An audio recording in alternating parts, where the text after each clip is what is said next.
नमस्कार. आज आपण बघणार आहोत बेसिक व्हॅनिला स्पॉन्ज केक. तुम्ही बघू शकता किती छानपैकी फुगला आहे. तसाच हा सॉफ्ट आहे, स्पॉन्जी आहे आणि चवीला एकदम भन्नाट लागतो. खूप टेस्टी लागतो. दिलेली सगळे टिप्स जर तुम्ही फॉलो केली तर तुमचा केक अजिबात बिघडणार नाही. चला तर सुरुवात करूया. आधी एका भांड्यामध्ये अर्धी वाटी दही घ्यायचं. तुम्ही कुठल्याही एका वाटीने माप घेऊ शकता. घरची कुठलीही वाटी वापरू शकता. त्यानंतर 1 वाटी साखर यामध्ये टाकायची आणि व्हिस्करच्या साहाय्याने किंवा कोणत्याही चमच्याच्या साहाय्याने याला छानपैकी एकाच डायरेक्शननी फेटायचं. याला छानपैकी अर्ध्या मिनिटाच्या आत हे फेटून होते. छानपैकी याची कन्सिस्टन्सी तुम्ही बघू शकता. आता यामध्ये आपण अर्धी वाटी तेल टाकणार आहोत. हे अनफ्लेवर्ड तेल आहे. तेल नेहमी अनफ्लेवर्डच घ्यायचं, ज्याची चव नसते, जसं की सनफ्लॉवर ऑइल वगैरे.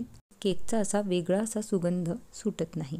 त्यानंतर याला छानपैकी मिक्स करायचं आणि 2-3 मिनिटासाठी बाजूला ठेवून देऊ. आता एक पॅन घेतला आहे ज्यामध्ये आपल्याला केक बनवायचा आहे.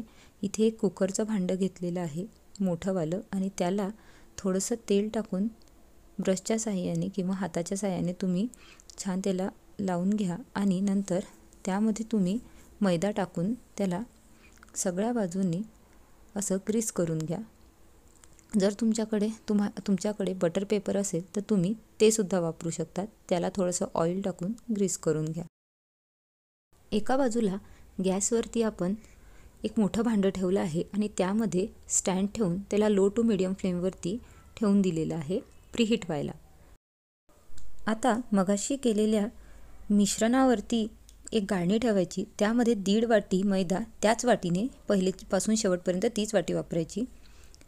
1 चमचा हा पोहे खायचा चमचा आहे, त्यांनी बेकिंग पावडर आणि 1/4 टीस्पून एवढं बेकिंग सोडा. तुम्ही एक चांगल्या क्वालिटीचा घ्या, नाहीतर तुमचा केक बिघडण्याची जास्त शक्यता असते. आता आपण एकाच डायरेक्शनमध्ये याला छानपैकी फेटून घेऊयात. तुम्ही बघू शकता की मी एकाच डायरेक्शनमध्ये फेटत आहे. साधारण 1 ते 1.5 मिनिटानंतर हे मिश्रण असं दिसतं. आता याची कन्सिस्टन्सी ॲडजस्ट करायसाठी आपण इथे 1 कप दूध टाकणार आहोत. म्हणजे त्याच एका वाटीने आपण दूध टाकणार आहोत.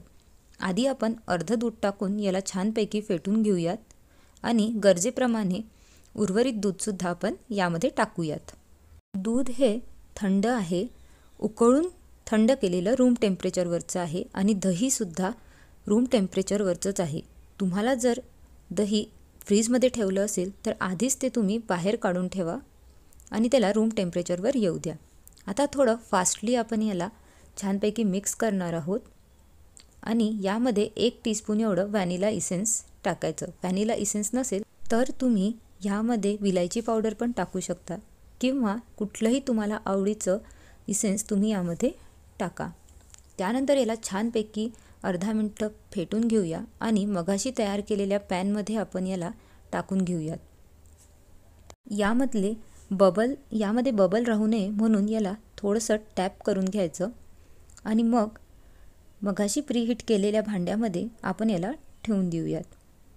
वरतून याला झाकण ठेवायचं आणि त्यावरती एखादी जाड वस्तू, जसा खलबत्ता आहे तसं ठेवायचं आणि पहिले लो फ्लेमवरती 10 मिनटं ठेवायचं. नंतर मीडियम फ्लेमवरती 30 मिनटं. तुम्ही लो टू मीडियमसुद्धा ठेवू शकता. साधारण 40 मिनटानंतर आपण याला चेक करून घेऊया. टूथपिक किंवा चाकूच्या साहाय्याने तुम्ही हे चेक करून घ्या.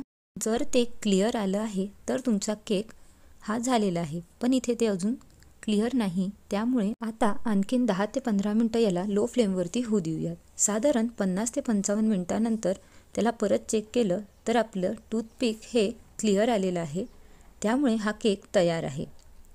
तुम्हाला किती वेळ लागतो ते तुमच्या भांड्याच्या जाडीवर आहे. तुम्ही बघू शकता केक किती छान स्पॉन्जी झालेला आहे. पूर्ण थंड झाल्यावर याला काढून घेऊयात. अजिबात चिटकला नाही आहे. हा खायलासुद्धा तितकाच सॉफ्ट आहे आणि तुम्ही याच्या आतले लेयर्स बघू शकता किती छान आलेले आहेत. तुम्हाला दाबून दाखवत आहे. तुम्हीसुद्धा नक्की ट्राय करा. व्हिडिओ आवडला तर लाईक करा, शेअर करा आणि चॅनलला नक्की सबस्क्राईब करा.